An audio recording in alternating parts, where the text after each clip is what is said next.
ಇನ್ನು ಶ್ರೀರಾಮುಲು ಅವರ ಮುನಿಸನ್ನ ಶಮನ ಮಾಡುವುದಕ್ಕೆ ರಾಜ್ಯದಲ್ಲಿ ಕಸರತ್ತು ಆಗ್ತಾ ಇದೆ. ಇವತ್ತು ಆರ್ ಅಶೋಕ್ ಅವರನ್ನ ಭೇಟಿ ಮಾಡಲಿದ್ದಾರೆ ಶ್ರೀರಾಮುಲು ಅವರು. ನಿನ್ನೆಯೇ ಬೆಂಗಳೂರಿಗೆ ಬಂದಿದ್ದಾರೆ ಶ್ರೀರಾಮುಲು. ಕೋರ್ ಕಮಿಟಿ ಸಭೆಯ ನಂತರ ಶ್ರೀರಾಮುಲು ಮುನಿಸಿಕೊಂಡಿದ್ರು. ಅದಾದ ನಂತರ ಅವರು ಎಲ್ಲೂ ಕೂಡ ಕಾಣಿಸಿಕೊಂಡಿರಲಿಲ್ಲ. ಪ್ರೆಸ್ ಮೀಟ್ ಮಾಡಿದ್ರು, ಅದನ್ನು ಒಂದು ಬಿಟ್ರೆ ಎಲ್ಲೂ ಕೂಡ ಕಾಣಿಸಿಕೊಂಡಿರಲಿಲ್ಲ. ಕೋರ್ ಕಮಿಟಿಯ ನಂತರ ಬಳ್ಳಾರಿಯಲ್ಲೇ ಶ್ರೀರಾಮುಲು ಅವರು ಇದ್ರು. ಸೊ ಇವತ್ತು ಬೆಂಗಳೂರಿನಲ್ಲಿ ಹಲವು ನಾಯಕರ ಜೊತೆಗೆ ಚರ್ಚೆ ನಡೆಸುವಂತಹ ಸಾಧ್ಯತೆ ಇದೆ. ಆರ್ ಅಶೋಕ್ ಸೇರಿದಂತೆ ಕೆಲ ನಾಯಕರ ಜೊತೆಗೆ ಚರ್ಚೆ ನಡೆಸ್ತಾರೆ. ರಾಮುಲು ಚರ್ಚೆ, ರೆಡ್ಡಿ ಮನಸ್ತಾಪದ ಬಗ್ಗೆ ಈ ಸಂದರ್ಭದಲ್ಲಿ ಪ್ರಸ್ತಾಪವನ್ನ ಮಾಡಲಿದ್ದಾರೆ ಶ್ರೀರಾಮುಲು ಅವರು. ಸೊ ಹೀಗಾಗಿ ನಾಯಕರಿಗೆ ರೆಡ್ಡಿ ರಾಮುಲು ಜಗಳ ಸಾಕಷ್ಟು ತಲೆನೋವನ್ನ ತಂದಿಟ್ಟಿದೆ. ಬೆಂಗಳೂರಿನಲ್ಲಿ ಈ ವಿಚಾರಕ್ಕೆ ಸಂಬಂಧಪಟ್ಟಂತೆ ಇವತ್ತು ಚರ್ಚೆ ಆಗತ್ತೆ. ಆರ್ ಅಶೋಕ್ ಅವರು ಸೇರಿದಂತೆ ಹಲವು ರಾಜ್ಯ ನಾಯಕರ ಜೊತೆಗೆ ಶ್ರೀರಾಮುಲು ಇವತ್ತು ಚರ್ಚೆಯನ್ನ ನಡೆಸ್ತಾರೆ.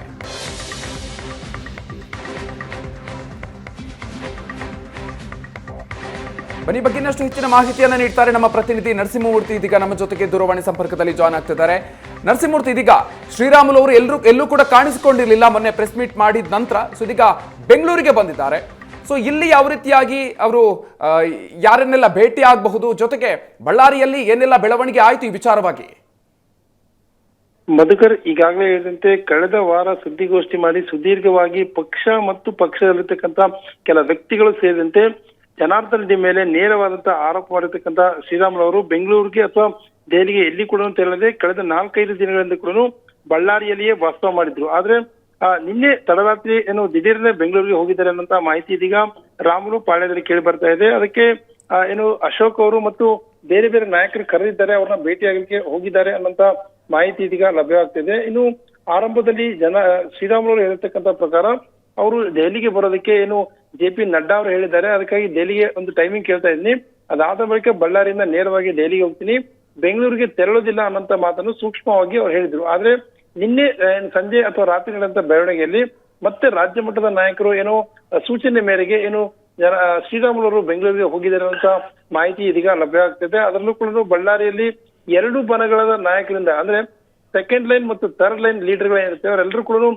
ಪ್ರೆಸ್ ಮೀಟ್ ಮಾಡೋ ಮೂಲಕ ಅಂದ್ರೆ ಪರಸ್ಪರ ಜನಾರ್ದನ್ ರೆಡ್ಡಿ ಮೇಲೆ ಆರೋಪ ಮಾಡ್ತಕ್ಕಂಥದ್ದಾಗಿರ್ಬೋದು ಅಥವಾ ಶ್ರೀರಾಮುಲು ಮೇಲೆ ಆರೋಪ ಮಾಡತಕ್ಕಂಥದ್ದ ಕೆಲಸವನ್ನು ಅವರ ಬೆಂಬಲಿಗರು ಮಾಡ್ತಾ ಇರ್ತಕ್ಕಂಥ ಇಂಥ ಸಂದರ್ಭದಲ್ಲಿ ಇದೀಗ ಶ್ರೀರಾಮುಲು ಅವರು ನೇರವಾಗಿ ರಾಜ್ಯ ನಾಯಕರ ಭೇಟಿಗೆ ಬೆಂಗಳೂರಿಗೆ ತೆರಳತಕ್ಕಂಥದ್ದು ಸಾಕಷ್ಟು ಕುತೂಹಲಕರವಾಗಿದೆ. ಯಾಕಂದ್ರೆ ಇನ್ನೇನು ಕೆಲ ದಿನಗಳಲ್ಲಿ ಅಂದ್ರೆ ಶ್ರೀರಾಮುಲು ಅವರು ಕಳೆದ ವಾರ ಹೇಳಿರ್ತಕ್ಕಂಥ ಪ್ರಕಾರ ಈ ವಾರದಲ್ಲಿ ದೆಹಲಿಗೆ ತೆರಳುವ ಮಾಹಿತಿ ಇತ್ತು. ಆದ್ರೆ ಎಲ್ಲೋ ಒಂದ್ ಕಡೆ ದೆಹಲಿಯ ನಾಯಕರು ದೆಹಲಿಯ ಚುನಾವಣೆಯ ಸಂದರ್ಭದಲ್ಲಿ ಸ್ವಲ್ಪ ಗದ್ದಲದಲ್ಲಿದ್ದಾರೆ. ಹೀಗಾಗಿ ಎಲ್ಲೋ ಒಂದ್ ಕಡೆ ಟೈಮಿಂಗ್ ಅನ್ನು ನೋಡ್ಕೊಂಡು ಹೋಗ್ತಕ್ಕಂಥ ವ್ಯವಸ್ಥೆಯನ್ನು ಮಾಡ್ಕೊಳ್ಬೇಕಾಗಿದೆ. ಹೀಗಾಗಿ ಶ್ರೀರಾಮುಲು ಅವರು ಸೂಕ್ಷ್ಮವಾಗಿ ಮಾತನ್ನ ಹೇಳಿದ್ರು, ನಾನು JP ನಡ್ಡಾ ಅವರ ಅಪಾಯಿಂಟ್ಮೆಂಟ್ ಸಿಕ್ಕ ಮೇಲೆ ದೆಹಲಿಗೆ ಹೋಗ್ತೀನಿ ಅಂತ ಮಾಹಿತಿ ಹೇಳಿದ್ರು. ಅಲ್ಲಿವರೆಗೂ ಕೂಡ ನಾನು ಬಳ್ಳಾರಿಯಲ್ಲಿ ಇರ್ತೇನೆ, ಬಳ್ಳಾರಿ ಬಿಟ್ಟು ಎಲ್ಲಿಗೂ ಹೋಗಲ್ಲ ಅಂತ ಹೇಳಿದ್ರು. ಆದ್ರೆ ನಿನ್ನೆ ಸಂಜೆ ಅಥವಾ ರಾತ್ರಿ ನಡೆತಕ್ಕಂಥ ಒಂದಷ್ಟು ಬೆಳವಣಿಗೆಯಲ್ಲಿ ಎಲ್ಲ ಒಂದ್ ಕಡೆ ರಾಜ್ಯ ನಾಯಕರು ಮನವೊಲಿಸ್ತಕ್ಕಂಥ ಕೆಲಸ ಮಾಡ್ತಾ ಇದ್ದಾರೆ ಅನ್ನೋ ಮಾಹಿತಿ ಮೇರೆಗೆ ಇದೀಗ ನೇರವಾಗಿ ಶ್ರೀರಾಮುಲು ಅವರು ಬೆಂಗಳೂರಿಗೆ ತೆರಳಿದ್ದಾರೆ ಅನ್ನೋ ಮಾಹಿತಿ ಇದೀಗ ಶ್ರೀರಾಮುಲು ವಲಯದಿಂದ ಕೇಳಿ ಬಂದಿದೆ. ಎಲ್ಲೋ ಒಂದ್ ಕಡೆ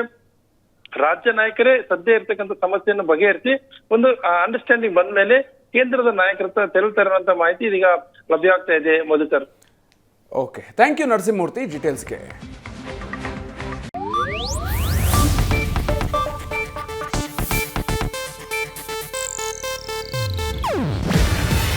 ಇದು ಏಷ್ಯಾನೆಟ್ ನ್ಯೂಸ್ ನೆಟ್ವರ್ಕ್ ಪ್ರಸ್ತುತಿ. ನೀವು ನೋಡ್ತಿದ್ದೀರಾ ಏಷ್ಯಾನೆಟ್ ಸುವರ್ಣ ನ್ಯೂಸ್.